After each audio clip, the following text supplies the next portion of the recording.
Today we're going to be talking about visualizing. Right here in my thought bubble, I have the image of a film strip. The reason that this is because visualizing can be thought of having a movie or pictures run through your head as words are read aloud to you from a text. Visualizing needs two things. The first thing that you need is your background knowledge. The second thing that you're going to need are the words from the text. Visualizing can be done with all different types of text, but today we're going to be focusing on visualizing with poetry. A lot of people think that poetry can be overwhelming and scary and hard to understand, but hopefully if we visualize, poetry can be easy to understand. Today we're going to be reading Shh, They Are Sleeping by Joyce Sidman, and this will help us show how we can visualize as we read. Shh, they are small. Shh, they are many. Shh, in a heap they lay soundly asleep.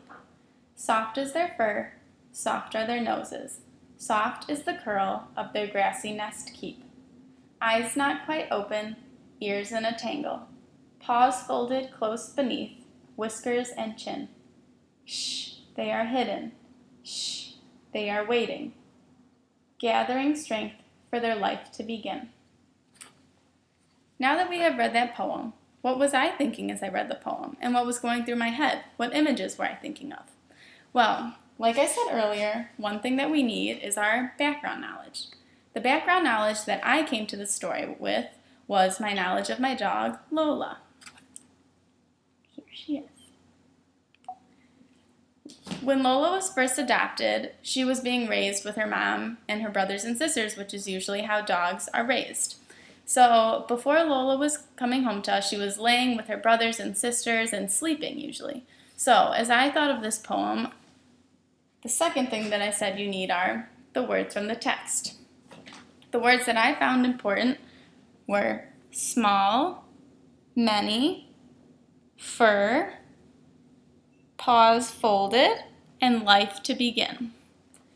These words from the text, along with my knowledge of having my dog and how she was raised with her family before, helped me have a better understanding of the poem.